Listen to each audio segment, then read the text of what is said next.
All right, let's get into it. Today, we're going to tackle one of the most common and, let's be honest, super frustrating reasons for a claim denial, the no referral denial.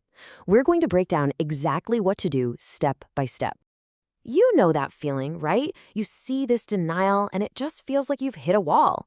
But guess what? You haven't. There is a clear, totally logical way to get this thing paid, and today we are walking you right through it. Okay, so here's our game plan. First, we'll nail down what a no referral even is. Then we'll cover the first checks you should always do internally. After that, we'll get into a really powerful strategy involving the surgeon's claim, talk about when it's time to escalate, and then wrap it all up with a handy checklist. So, first things first, what in the world are we actually dealing with when we see a no referral denial pop up? Check this out. As you can see from this denial cheat sheet, no referral isn't some rare, weird issue. It's right here, which tells us two really important things. One, it happens all the time. And two, and this is the good part, there's a standard playbook to solve it. So here's the bottom line.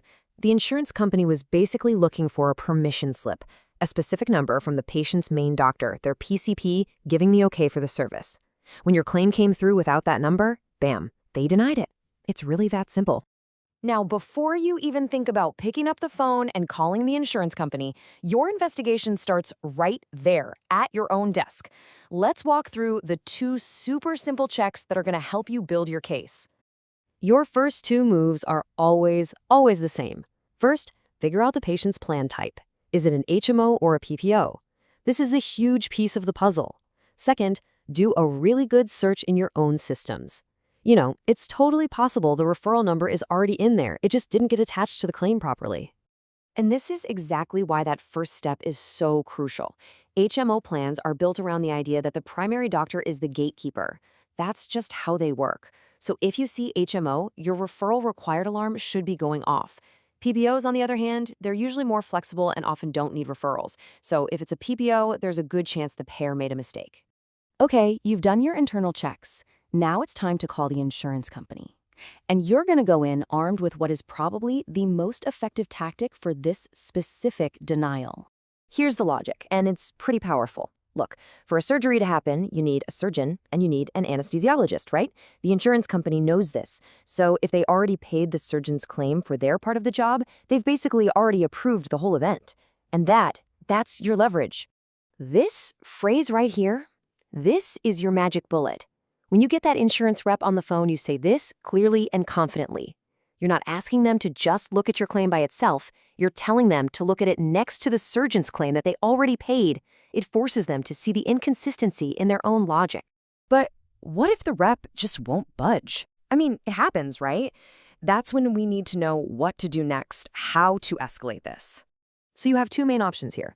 Your first and, honestly, your best next step is to work with your peers. Just call the surgeon's office. Their claim got paid, which means they have the referral or authorization number you need. Just ask for it.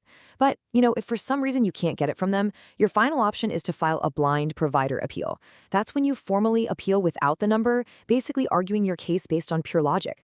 So let's pull all of this great info together into one simple, actionable checklist you can use every single time you run into this denial. And here it is. 5 clear steps. 1. Check the plan type. 2. Check your system. 3. When you call, leverage that paid surgeon's claim. 4. If that doesn't work, call the surgeon's office. And 5. Only as a last resort, file that blind appeal. That's your entire workflow right there. Look, following these steps will absolutely help you resolve these denials when they happen, for sure. But it leaves us with one last really important question to think about. Fixing problems is great, but you know what's even better? Preventing them from ever happening. So, how can we make our front-end processes and our communication even better so that referral number is on the claim from the very beginning? That's where the real power is. Thanks for tuning in.